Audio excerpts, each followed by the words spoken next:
السلام عليكم ورحمة الله وبركاته. إن الحمد لله نحمده ونستعينه ونستغفره ونؤمن به ونتوكل عليه ونعوذ بالله من شرور أنفسنا ومن سيئات أعمالنا. من يهده الله فلا مضل له ومن يضلله فلا هادي له. ونشهد أن لا إله إلا الله وحده لا شريك له ونشهد أن محمدا عبده ورسوله.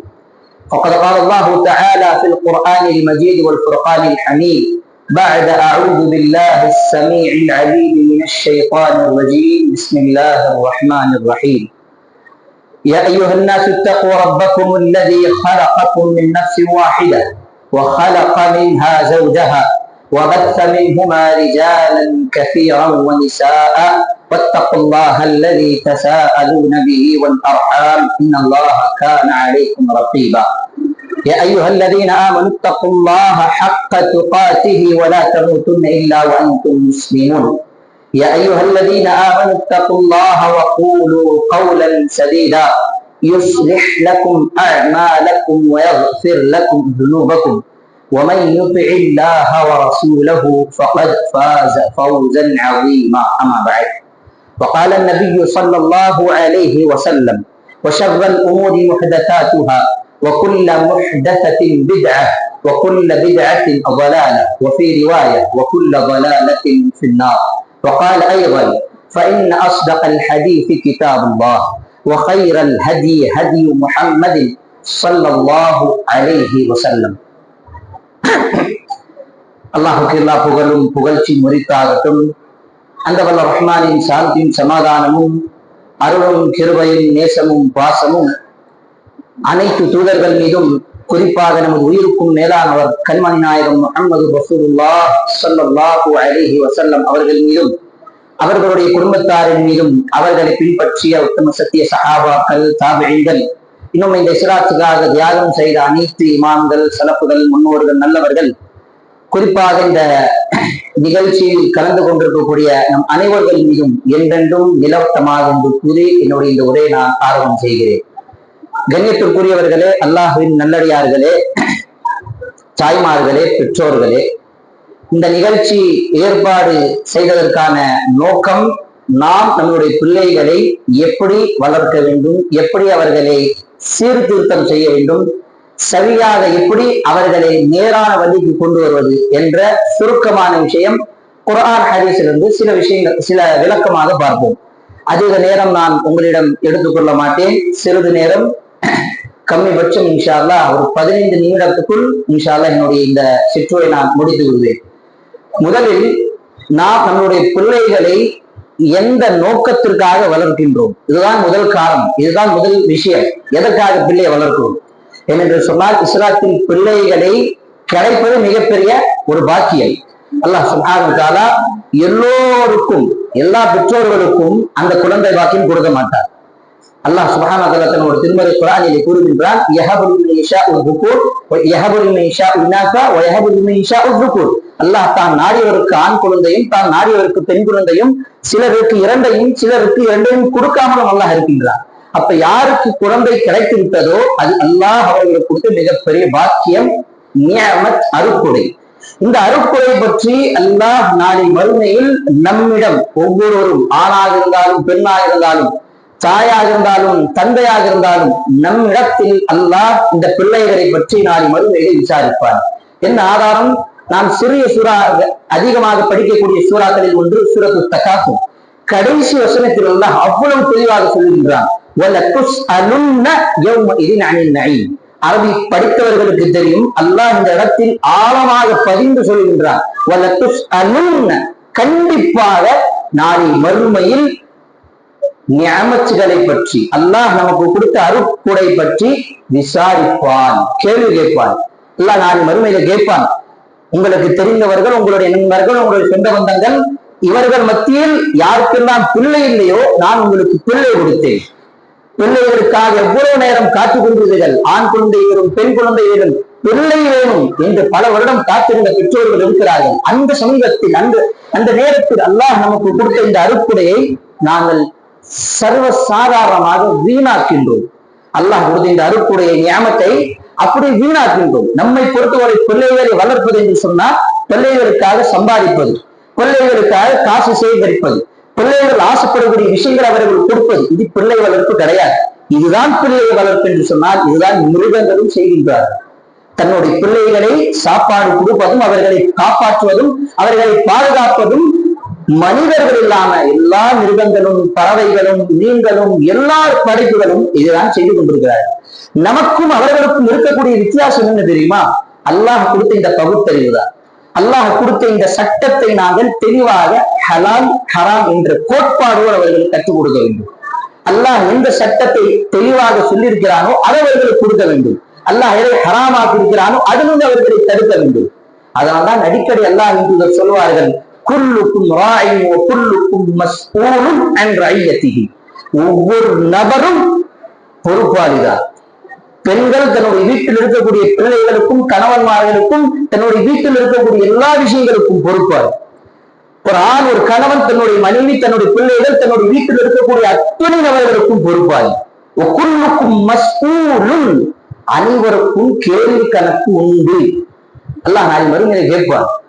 சயின்ஸை பத்தி சொல்லி கொடுத்தீங்க, ஹிஸ்டரி பத்தி சொல்லி கொடுத்தீங்க, தன்னை பத்தி சொல்லி கொடுத்தீங்க, இந்த உலகத்தை பத்தி சொல்லி கொடுத்தீங்க, எப்படி சம்பாதிக்கணும்னு சொல்லி கொடுத்தீங்க, என்னை பத்தி என்ன சொல்லி கொடுத்தீங்க? அல்லாஹ் கேட்பார். நான் என்ன பதில் சொல்லுவேன்? நான் ஸ்கூலுக்கு அனுப்பிட்டேன் அல்லாஹ் அப்படின்னு சொல்ல முடியுமா? ஸ்கூல் அனுப்புனா ஸ்கூல் தான் பொறுப்பா? ஸ்கூல் தான் பொறுப்பா? இல்லை, நாம் நம்மளுடைய பிள்ளைகளுக்கு நாம் தான் பொறுப்பு. ஸ்கூல் ஒரு உதவியாக இருக்கும், ஆனால் அதுவே நாங்கள் முழுமையாக அவர்கள் மீது பொறுப்பை ஒப்படைக்க முடியாது. பொறுப்பு யாரு? என் பிள்ளைக்கு நான் தான் பொறுப்பு. அவனுடைய அகலாக்கு, அவனுடைய நல்ல பழக்க வழக்கங்கள், அவனுடைய கேரக்டர் என்னவாக இருக்கிறது, அதுக்கு பொறுப்பு யார்? நான், தாயாக இருக்கக்கூடிய நான். அதனால்தான் அரபியில் ஒரு வார்த்தை சொல்லுவாங்க, அல் இல்மு மினல் மஹதி இலல் லஹ். கல்வி கற்பது என்பது தாயுடைய மடியிலிருந்து மன்னரை வாழ்க்கை வரை, கபர் வரை. அப்ப ஒரு மனிதன் ஒரு பிள்ளையாக இருக்கும் பொழுது முதல் விஷயம் கற்றுக்கொள்வது யாரிடம்? முதல் ஆசிரியர் யாரு? தாய்தான். இப்ப தாய் என்ன சொல்லி கொடுக்கிறாளோ அதுதான் ஒரு பிள்ளைக்கு சேரும். இப்ப நாம் நம்மளுடைய பிள்ளைகளுக்கு என்ன சொல்லி கொடுக்கிறோம் அப்படின்னு சொன்னா, நல்லா பாட்டு பாடு, நல்லா அந்த படத்துக்கு போவோம், நல்லா டான்ஸ் ஆடுவோம், ரீல்ஸ் போடுவோம், ஷார்ட்ஸ் போடுவோம், படத்தை பார்ப்போம், ஒன்னா உட்கார்ந்து ஹராமா பார்ப்போம். இதெல்லாம் தவறு என்று உணராமல் வாழ்கின்ற முஸ்லிம்கள் இந்த சமுதாயத்தில் வாழ்ந்து கொண்டிருக்கிறார்கள். அல்லாஹ் நம்மை மன்னிக்க வேண்டும். சகோதரர்களே, பெரியவர்களே, பெற்றோர்களே, நாம் இந்த நிலையில் இருந்தால் நம்மளுடைய பிள்ளைகள் கண்டிப்பாக பெரிதான பிறகு, நம்மை விட பெரியவரான பிறகு, நாம் மரணித்த பிறகு நமக்காக எந்த விதமான நன்மையும் அவர்கள் தரமாட்டார்கள். நாம் நம்மளுடைய பிள்ளைகளை ஒரு முஸ்லிமாக உருவாக்கணும். ஒரு மார்க்க அறிஞராக உருவாக்குவது பெரிய விஷயம் அல்ல, ஒரு நல்ல முஸ்லிமாக உருவாக்குதான் மிக சிறந்த விஷயம். இன்னைக்கு பாருங்க, இன்னைக்கு இருக்கக்கூடிய எல்லா பெற்றோர்கள்ட்ட கேட்கக்கூடிய ஒரே கேள்விதான், நீங்க உங்களுடைய பிள்ளைகளை இந்த ஸ்கூல்ல போட்டதுக்கு, இந்த ஸ்கூல்ல தான் அனுப்புறதுக்கு, அட்மிஷன் போட்டதுக்கு என்ன காரணம்? என் பிள்ளை இந்த ஸ்கூல்ல ஒரு பெரிய இன்ஜினியர் ஆகுவான், அல்லது ஆஸ்ட்ரோனட் ஆகுவான், அல்லது பெரிய டாக்டர். என்னென்ன நோக்கங்கள், என்னென்ன காரணங்கள், அவனுடைய ஆம்பிஷன், அவனுடைய எய்ம், அவனுடைய குறிக்கோள் என்னவாக இருக்கும்? எதுவாக இருக்கட்டும், அவன் பெருசான பிறகு இன்ஜினியர் ஆகலாம், டாக்டர் ஆகலாம், எதுவேனாலும் ஆகலாம். ஆனால் கம்மிபட்சம் உங்களுடைய பிள்ளைகளை சிறந்த முஸ்லிமாக ஆக்கும். சிறந்த முஸ்லிமாக ஆக்கிக் கொண்டால் நாம் மரணித்த பிறகு நமக்காக துவா செய்யக்கூடியவர்களாக பிள்ளைகள் இருப்பார்கள். இன்னைக்கு நிறைய பிள்ளைகள் பெருசா படிச்ச பிறகு தன்னுடைய பெற்றோர்களை ஓல்டேஜ் ஹோம்ல போடக்கூடிய நிலைமைதான் இருக்கு. யாரெல்லாம் ஓல்டேஜ் ஹோம் போயிருக்கீங்கன்னு தெரியல. நாங்கெல்லாம் அழைப்பு பண்ணி தாவா பண்ணிக்காக போகும்போது இந்த நிறைய நேரம் போயிருக்கும். அந்த நேரத்துல பார்க்கும் பொழுது நிறைய அந்த முதியோர்கள் சொல்லக்கூடிய காரணம் என்ன தெரியுமா? என்னுடைய பிள்ளை அமெரிக்கால இருக்கான், என்னுடைய பிள்ளை இன்ஜினியரா இருக்கான், என்னுடைய பிள்ளை டாக்டராக இருக்கிறான். தன்னுடைய சிறிய வயதில் பெற்றோர்கள் அவ்வளவு கஷ்டப்பட்டு வளர்த்து, கடன் வாங்கி, கஷ்டப்பட்டு வேர்வையும் ரத்தத்தையும் சிந்தி அவர்களுக்காக அவ்வளவு பாடுபட்டு பெரியாள் ஆனது பிறகு அவர்கள் என்ன செய்யறாங்க? யாருக்காக கஷ்டப்பட்டாங்களோ அந்த பெற்றோரை அவர்கள் ஒரு பக்கத்துல தள்ளி விட்டுறாங்க. இப்ப யோசிச்சு பாருங்க, இதே நிலைமை நாளை நமக்கும் வரலாம். அதனால்தான் இஸ்லாம் நமக்கு சொல்லிக் கொடுக்கிறது, என்ன செய்ய வேண்டும்? அவர்களை சிறிய வயதிலிருந்து நல்ல தரபியத்தை கொடுக்க வேண்டும். நல்ல வளர்ப்பை கொடுக்க வேண்டும். இன்னைக்கு நம்ம பார்க்கிறோம், நம்மளுடைய பிள்ளைகள் நமக்கு கண்ணுக்கு முன்னாலே ரீல்ஸ பாக்குறாங்க, அந்நியான பாக்குறாங்க, ஹராம பாக்குறாங்க, பாட்டை கேட்கிறாங்க. நான் யாரும் தடுக்க மனசு வருதா? அல்லாஹ் சொன்னார்கள், முன்கரம் சொன்னார்கள். எவ்வளவு அழகாக சொன்னார்கள். உங்களுக்கு கண்களுக்கு முன்னால் ஏதாவது ஒரு பாவம் நடந்தால் அதை தன்னுடைய கைகளால் தடுக்க செய்யுங்கள். முடியாவிட்டால் உங்களால் முடியாவிட்டால் வாயால தடுங்க. தன்னுடைய வாயால அவரை தடுங்க. பாருப்பா, நீ பாட்டு கேட்கறது ஹராம், மியூசிக் கேட்கறது ஹராம், இந்த மாதிரி ஹராம பாக்குறது ஹராம், இந்த மாதிரி பொய் சொல்றது ஹராம், இந்த மாதிரி வட்டி வாங்குவது ஹராம், திருடுவது ஹராம், அல்லாஹ் இணை வைப்பது ஹராம், அல்லாஹ் தவிர வேற யாரும் வணங்க கூடாது, அது ஷிர்க். இந்த மாதிரி விஷயங்களை சொல்லி கொடுத்தால் நம்முடைய பிள்ளைகளுக்கு தெரியும்.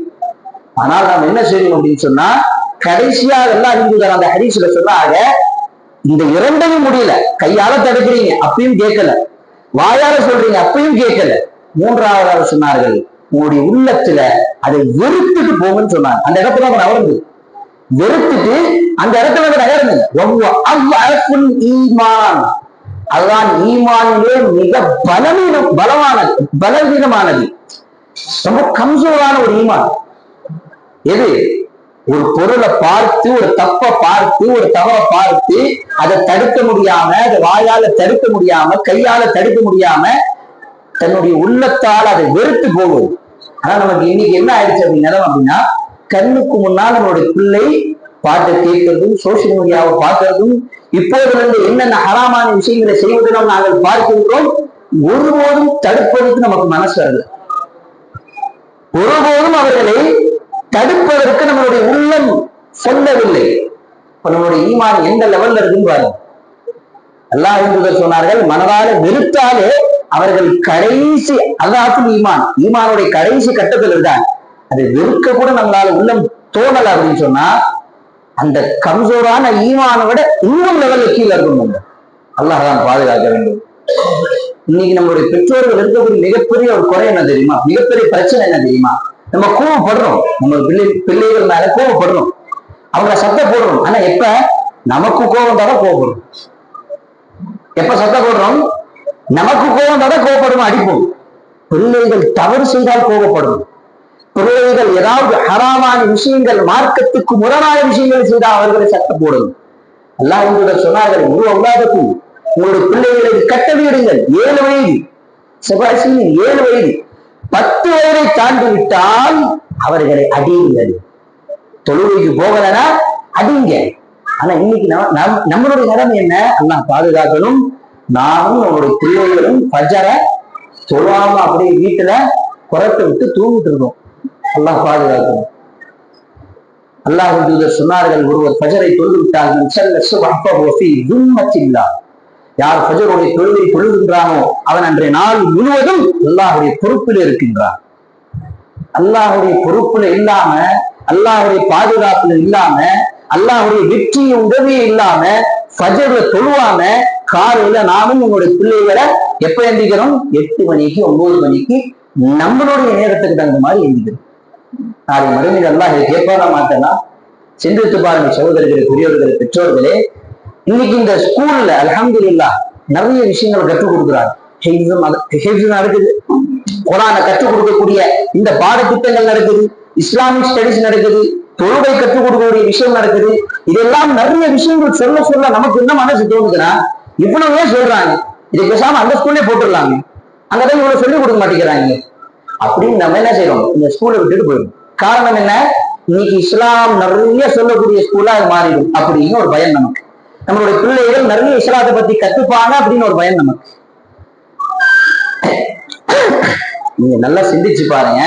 பிள்ளைங்களா இங்க கவனிங்க, ஸ்டூடெண்ட்ஸ் இங்க கவனிங்கம்மா, பிளீஸ் லிசன் ஹியர். பெற்றோர்களாக இருக்கக்கூடிய நாம் நம்மளுடைய பிள்ளைகளை வளர்க்கும் பொழுது சிறிய வயதிலிருந்தே மார்க்கத்தை அவர்களுக்கு கற்றுக் கொடுக்க வேண்டும். இமாம் புகாரி ரஹ்மத்துல்லாஹ் அவர்கள் தன்னுடைய தாய் அவர்கள் இருவரை, இமாம் புகாரி ரஹ்மத்துல்லாஹ் அவர்கள் எவ்வளவு பெரிய மார்க்க சேவை செய்தார்கள். அவர்கள் எப்படி இந்த அளவுக்கு பெரிய ஆளானாங்க தெரியுமா? அதற்கு காரணம் அவர்களுடைய தாய் தான். அந்த தாய் என்ன செய்யறாங்க அப்படின்னு சொன்னா, ஒவ்வொரு நேரமும் பிள்ளைகளுக்காக இமாம் புகாரி ரஹ்மத்துல்லாஹ் அவர்கள் நல்ல மார்க்கத்துள்ள ஒரு மார்க்க அறிஞராக மாற வேண்டும் என்று தஹஜ்ஜுடைய நேரத்துல துஆ செஞ்சாங்க. அதுதான் காரணம். அதனாலதான் அன்னைக்கு அந்த தாயுடைய வளர்ப்பின் மூலமாக தான் இமாம் புகாரி ரஹ்மத்துல்லாஹ் அவர்கள் அவ்வளவு பெரிய மார்க்க அறிஞராக மாறினாங்க. இப்ப ஷேக் முஃப்தி நம்ம ஷேக் கலிமுல்லா நபி ஹபீதுல்லாஹ் அவர்கள் அழகான ஒரு வார்த்தை சொன்னாங்க. அல்லாமா இக்பால் சொன்ன அந்த உருதுல ஒரு கவிதை, वो मुअज़्ज़ज़ थे ज़माने में मुसलमान होकर हम ज़लील और ख़ार हुए तारिक कुरान होकर. என்ன அர்த்தம் தெரியுமா? அவங்க கண்ணியமா வாழ்ந்தாங்க அந்த காலத்துல, நல்ல முஸ்லிமாக இருந்து. ஆனா நாம இன்னைக்கு அழிஞ்சு போயிட்டு இருக்கோம். हम ज़लील और ख़ार हुए. நாம இன்னைக்கு அழிவை நோக்கி போயிட்டு இருக்கோம், அவமானத்தை நோக்கி போயிட்டு இருக்கோம். என்ன காரணம்? தாரிக்கே குர்ஆன் ஹோக்கர். தாரிக் அப்படின்னு சொன்னா முழுமையாக விட்டு விடுவோம். குர்ஆனை முழுமையாக விட்டுவதன் காரணமாக நாங்கள் எப்படி ஆயிட்டோம் அப்படின்னு சொன்னா இன்னைக்கு நம்மளுடைய அறிவை பார்த்துட்டு இருக்கோம். அப்ப சொல்லக்கூடிய விஷயம் என்ன சகோதரர்களே, பெரியவர்களே, பெற்றோர்களே, நம்மளுடைய பிள்ளைகளை சரியாக வளர்ப்பது இன்னைக்கு இஸ்லாத்துல அவ்வளவு முக்கியமா நேரத்தின் சம்பந்தமாக சொல்லப்பட்டிருக்கு. தொழுகைக்கான ஒரு நேரம், இன்ன ஸலாத்த கானத் அலல் முஃமினீன கிதாபம் மவ்கூதா. நேரம் சம்பந்தமாக ஒரு குறிப்பிட்ட நேரம், தொழுகை சம்பந்தமாக ஒரு குறிப்பிட்ட நேரம் இருக்கு. நேரத்தை அவ்வளவு வலியுறுத்தி சொல்லுகின்ற ஒரு மார்க்கம். ஆனா இன்னைக்கு நம்ம முஸ்லிம் ஸ்கூலுக்கு லேட்டா வரும், எப்பயுமே ஏதாவது ஒரு முக்கியமான நேரம் எப்பவுமே லேட்டா வரும். என்ன காரணம் அப்படின்னு சொன்னா, நம்மளுடைய பிள்ளைகள் மீது நமக்கு ஆர்வம் கம்மியாகிவிட்டது. இந்த குர்ஆனின் பக்கம், இந்த மார்க்கத்தின் பக்கம் நம்மளுடைய ஆர்வம் கம்மியாகிவிட்டது. அதுதான் அர்த்தம். உண்மையாக சொல்லுங்க, 8 மணிக்கு பிளைட் இருக்குது, 9 மணிக்கு ட்ரெயின் இருக்குது அப்படின்னா எத்தனை மணிக்கு நம்ம பறப்போம்? காலையில 3 மணிக்கு பெற்றோர்கள் தாய்மார்கள் எழுந்துச்சு இன்னைக்கு சாப்பாடு செய்யணும், என்ன கூட என்ன கறி வைக்கணுமா, முட்டை வைக்கணுமா, எல்லாம் பேசுறோம். நைட்டுல இருந்து அதெல்லாம் வாங்கி வைப்போம். கரெக்டா ஒரு மணி நேரத்துக்கு முன்னாடி ஸ்டேஷனை போய் நிற்போம். என்ன காரணம்? நமக்கு அந்த பிரயாணம், அந்த ட்ரெயின் கிடைப்பது முக்கியம். அந்த முக்கியம் நம்மளுடைய மார்க்கத்துல நம்ம கொடுக்கிறோமா? கிடையாது. இந்த ஸ்கூல்ல இஸ்லாமிக் ஸ்டடிஸ் சொல்லப்படக்கூடிய இந்த காரணத்தினால்தான் நமக்கு விருப்பம் ஆரம்பிச்சிருச்சு. நல்லா பாதுகாக்க வேண்டும். அப்ப உங்களிடம் சொல்லக்கூடிய ஒரு அன்பான வேண்டுகோள் என்ன சொன்னா, அல்ஹம்துலில்லாஹ் இந்த ஸ்கூல்ல கராட்டே கிளாஸ் நடக்கக்கூடியது, சிலம்பாட்டம் நடக்கக்கூடியது, இந்த மாதிரி நிறைய விளையாட்டு நடக்கக்கூடிய விஷயங்கள் இருக்கிறது. இன்னும் நிறைய விஷயங்கள் இந்த ஸ்கூல் சம்பந்தமாக மார்க்கம் சம்பந்தப்பட்ட விஷயங்கள் சொல்லிக் கொண்டிருக்கிறார்கள். காரணம் என்ன? பிள்ளைகள் வெறும் மார்க்கத்திற்காக வரக்கூடாது, இந்த உலகத்துக்கும் சிறந்த ஒரு எடுத்துக்காட்டாக முன்மாதிரியாக இருக்க வேண்டும். அந்த நோக்கத்திற்காக இந்த பள்ளிக்கூடம் ஆரம்பிக்கப்பட்டது. அதுதான் அவர்களுடைய குறிக்கோளும் இருக்கின்றது. அப்ப நாம் நம்முடைய பிள்ளைகளை இந்த ஸ்கூல்ல போட்டதுக்கு அப்புறம் முழுமையாக பொறுப்பு டீச்சர் பார்த்துப்பாங்க, உஸ்தாது பார்த்துப்பாங்க, ஸ்கூல் பார்த்துப்பாங்க, அப்படின்னு நாம பொறுப்பு ஒப்படைக்க முடியாது. நாம் நம்மளுடைய பிள்ளைகளுக்கு நாம் தான் பொறுப்பாளி. அல்லாஹ் கூறுகின்றான் சூரத்துல் தஹ்ரீம் 66வது அத்தியாயத்தில், யா அய்யுஹல்லதீன ஆமனூ கூ அன்ஃபுஸக்கும் வ அஹ்லீக்கும் நாரா. ஈமான் உள்ளவர்களே, விசுவாசிகளே, நம்பிக்கை கொண்டவர்களே, நீங்களும் உங்களுடைய குடும்பத்தாரையும் நரக நெருப்பிலிருந்து காப்பாற்றிக் கொள்ளுங்கள். இப்ப நாம் நாளை மறுமையில் நரகத்தில் போகாமல் சொர்க்கத்தில் போக வேண்டும் என்று சொன்னால், இந்த உலகத்தில் அல்லாஹ்வுக்காக வாழக்கூடிய, அல்லாஹ்வுடைய மார்க்கத்திற்காக வாழக்கூடிய நல்ல முஸ்லிமாக இருக்க வேண்டும். நாம மௌத்தாயிட்டாலும், நாம் மரணிச்சிட்டாலும், நமக்கு பின்னால் என்னுடைய பிள்ளை ரப்பிர்ஹம்ஹுமா கமா ரப்பயானி ஸகீரா என்று துஆ சொல்ற அளவுக்கு நாங்கள் ஒரு நல்ல முஸ்லிமான பிள்ளைகளை உருவாக்கி முட்டார்கள். அதுதான் சிறந்த பெற்றோர்களுடைய அடையாளம். கவுன்சிலரா சொல்றேன், சில விஷயங்கள் நாங்கள் பார்க்கும் பொழுது நிறைய பெற்றோர்கள் வராங்க, நிறைய பிள்ளைகள் வராங்க. என்னுடைய தந்தை இறந்துட்டாங்க, என்னுடைய அத்தா அம்மா இறந்துட்டாங்க, என்ன காரணம் சொல்றாங்க? என்னால தொழுவிக்க முடியாது. ஏன் தொழுவிக்க முடியாது அப்படின்னா, இல்ல ஜனாசா தொழுகிறதுல என்ன துவா படிக்கிறது எனக்கு தெரியாதுன்னு சொல்றாங்க. சிந்திச்சு பாக்குறீங்களா என்ன நிலைமை இருக்கும்? தந்தை மவுத்து, தாய் மவுத்து, அவர்களை கடைசியாக பிரார்த்தனை செய்யக்கூடிய நேரம், அந்த ஜனாசாவுடைய தொழுவை பிள்ளை தொழுவிக்க முடியாது. காரணம் என்ன? துவா தெரியாது. இப்போ இவ்வளவு வருஷம் ஸ்கூல்ல படிச்சு, மதரசால படிச்சு, அல்ல இவ்வளவு வருஷம் டாக்டர் இன்ஜினியர் படிச்சு என்ன பிரயோஜனம்? நாம் நம்மளுடைய பிள்ளைகளை டாக்டர் ஆக்குங்க, இன்ஜினியர் ஆக்குங்க, பெரிய பெரிய படிப்பாளி ஆக்குங்க. நம்ம மௌத்தாறதுக்கு முன்னாடி ஒரு நல்ல முஸ்லீம் ஆக்குங்க. அதான் நம்மளுடைய பிள்ளைகள் பெற்றோரிடம் வைக்கக்கூடிய அன்பான வேண்டுகோள். நம்மளுடைய பிள்ளைகளிடம் போன் கொடுக்காம எவ்வளவு தடுக்க முடியுமோ அவ்வளவு தடுக்க பாருங்க. ஏன்னா இன்னைக்கு நிறைய ரீசர்ச்ல சொல்லக்கூடிய விஷயம் என்ன தெரியுமா? யாரெல்லாம் தன்னுடைய பிள்ளைகளுக்கு போனை கொடுத்து கெடுக்கிறாங்களோ அந்த பிள்ளைகள் தான் பெருசான பிறகு, அந்த பிள்ளைகள் தான் சரியான வளர்ப்பு இல்லாமல் பெருசான பிறகு இந்த உலகத்துக்கும் சரி மார்க்கத்துக்கும் சரி மிகப்பெரிய ஒரு அழிவை ஏற்படுத்தக்கூடிய நபராக தான் இருக்கிறார். ஏன் அப்படின்னு சொன்னா, நாம் நம்மளுடைய பிள்ளைகளை சரியாக வளர்த்துட்டோம் அப்படின்னு சொன்னா நம்மளுடைய பிள்ளைகள் நமக்காக ஒரு அடையாளமாக இருப்பாங்க. என்னுடைய உதாரணம் சொல்றேன், இந்த உதாரணத்தை சொல்லி இன்ஷால்லா முடிச்சிடுறேன். என்னுடைய உதாரணம், ஒரு 5 வயசு இருக்கும். இங்க அம்மா இஸ்லாத்துக்கு வந்தாங்க. அதுக்கு முன்னாடி இந்துவா இருந்தாங்க. எங்களுடைய அம்மாவுடைய குடும்பம் முழுவதும் இஸ்லாத்துக்கு வந்தாங்க. இஸ்லாத்துக்கு வந்த பிறகு எங்க அத்தாவும் எங்க அம்மாவும் 2005 ஹஜ்ஜுக்கு போனாங்க. ஹஜ்ஜுக்கு போய் எங்க அத்தாவும் எங்க அம்மாவும் அரஃபாவுடைய மைதானத்துல துவா செஞ்சாங்க. என்ன துவா செஞ்சாங்க?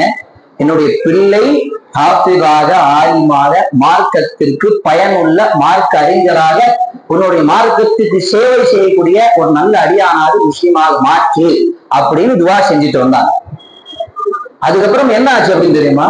2006 ஹஜ்ஜுக்கு புறப்பட்ட பிறகு, ஹஜ்ஜுல இருந்து வெளியே வந்த பிறகு 1 மாதம் 1.5 மாதத்துக்கு பிறகு என்னுடைய அம்மாவுடைய மவுத். அப்ப எனக்கு 5 வயசு. இங்க அம்மாவுடைய மவுத் எங்களுக்கு தெரியாது. ஆனா இங்க அத்தா ஒவ்வொரு நேரமும் என்ன தனிமையில உட்கார்ந்து நசிஹத்தை செய்யும் பொழுது, அறிவுரை செய்யும் பொழுது ஒரு வார்த்தை சொல்லுவாங்க, நானும் உன்னுடைய தாயும் அரஃபாவுடைய மைதானத்துல உனக்காக துவா செஞ்சோம். நீ ஹாஃபிஸாகவும், ஆலிமாகவும், தாயாகவும் மார்க்கத்துக்காக உழைக்கிறது. அல்லாஹ்வுடைய நாட்டத்துக்கு பிறகு, அவனுடைய உதவிக்கு பிறகு அந்த பெற்றோர்களுடைய பிரார்த்தனைதான் காரணம். நான் இன்னைக்கு ஹாஃபிஸாகவும், ஆலிமாகவும், மார்க்கத்துக்கு சிறிய உதவிகளை, சிறிய சேவைகளை செய்யக்கூடிய ஒரு நல்ல முஸ்லீமாக இருக்க முயற்சி செய்கிறேன். அப்ப சொல்லக்கூடிய நோக்கம் என்ன அப்படின்னு சொன்னா, நாம் முயற்சி எடுக்காமல், நாம் பிரார்த்தனை செய்யாமல் பிள்ளைகள் சரியாக வளர மாட்டாங்க. நாம முயற்சி எடுக்கணும். நாம முயற்சி எடுத்தால்தான் நல்ல பிள்ளைகளா நம்மளுடைய பிள்ளைகள் மாறுவாங்க. இன்னொரு சுருக்கமான ஒரே ஒரு சம்பவத்தை சொல்லி முடிச்சுக்கிறேன் இன்ஷா அல்லாஹ். ஒரு ஸ்கூல்ல ஒரு வாத்தியார், ஒரு ஆசிரியர் கேட்கிறாங்க தன்னுடைய பிள்ளைகள்கிட்ட, இன்னைக்கு யார் யாருக்கு என்னென்ன ஆகணும் அப்படின்னு சொல்லுங்க. ஒரு பையன் எழுந்திக்கிறா எனக்கு டாக்டர் ஆகணும், இன்னொரு பையன் எழுந்திக்கிறா எனக்கு இன்ஜினியர் ஆகணும். அந்த மாதிரி ஒவ்வொரு நபரும் சொல்றாங்க. என்ன ஆசை இருக்குன்னு கேட்கறதுனால எல்லா பிள்ளையும் தன்னுடைய ஆசையை சொல்றான். ஒரே ஒரு பிள்ளை எழுந்துச்சு எனக்கு சஹாபி ஆகணும்னு சொல்றான். எல்லாருக்கும் ஆச்சரியம், கேட்ட ஆசிரியருக்கும் ஆச்சரியம். சஹாபி எப்படி ஆக முடியும்? அது இப்ப சாத்தியம் இல்லையே. ரசூல்லா மறைஞ்சிட்டாங்க. ரசூல்லா இருந்தா தான் சஹாபி ஆக முடியும். அப்ப எப்படி? அந்த மாணவன் சொன்ன பதில நல்லா கவனமா கேளுங்க. எல்லா பெற்றோருக்கும் சொல்லக்கூடிய ஒரு மிகப்பெரிய பாடம். அந்த மாணவன் சொன்ன பதில், நீங்க என்கிட்ட கேட்ட கேள்வி என்ன ஆகணும்னு ஆசைதான் கேட்டீங்க. எனக்கு ஆசை சஹாபிதான் ஆசை. என்னப்பா காரணம் அப்படின்னு கேட்டதுக்கு இன்னொரு பதில் சொல்றோம். அதையும் நம்மளுடைய பெற்றோர்கள் நல்ல கவனமா கேளு. நான் ஒவ்வொரு நேரமும் இரவு நேரத்தில் தூங்கும் போது என்னுடைய தாய் ஒவ்வொரு சஹாபியுடைய கதையை, சம்பவத்தை, வரலாற்றை சொல்லி கொடுத்து எனக்கு தூங்கப்பா. சுபஹானல்லாஹ். அதற்கு பிறகுதான் அப்படிப்பட்ட மார்க்க அறிஞராக மாணவர்கள் மாறுவார்கள். அப்ப சொல்லக்கூடிய காரணம் என்ன அப்படின்னா, நம்மளுடைய பிள்ளைகளை நாம் முயற்சி எடுக்காமல் பக்கத்து வீட்டுல யாருமே நல்ல பிள்ளை ஆக்க முடியாது. நம்மளுடைய பிள்ளைகளை நாம் முயற்சி எடுக்கணும். ஸ்கூல்ல அனுப்புறதுனால நல்ல முஸ்லீமாக மாறிடுவாங்க கிடையாது. வீட்டுல இருந்ததுக்கு அப்புறமும் பொய் சொல்றானா இல்லையா, புறம் பேசுறானா இல்லையா, நல்ல வார்த்தை பேசுறானா, கெட்ட வார்த்தை பேசுறானா அப்படின்னு பார்க்கக்கூடிய பொறுப்பு ஒவ்வொரு தாய்க்கும் ஒவ்வொரு தந்தைக்கும் இருக்கிறது. அதனால இந்த விஷயத்தை நல்லா கவனத்துல வச்சுக்கோங்க. மிகப்பெரிய மார்க்க அறிஞர்களாக ஆகுவதற்கும், மிகப்பெரிய மாவீரன் ஆகுவதற்கும் அவர்களுடைய பெற்றோர்கள் தான் காரணம். முக்கியமாக அவர்களுடைய தாய் தான் காரணம். பல ரஹ்மான் நம் அனைவருக்கும் உங்களுடைய பிள்ளைகள் உங்களுடைய கண் குளிர்ச்சியாகவும், நாளை மறுமையில் இதன் காரணமாக நாங்கள் சொர்க்கத்தில் செல்லக்கூடிய ஒரு வாய்ப்பாகவும் ரஹ்மான் நம் அனைவருக்கும் ஆக்கி அருள் புரிவானாக. ஆமீன். وأقول قولي هذا وأستغفر الله لي ولكم ولسائر المسلمين من كل ذنب فاستغفروه إنه هو الغفور الرحيم. السلام عليكم ورحمة الله وبركاته.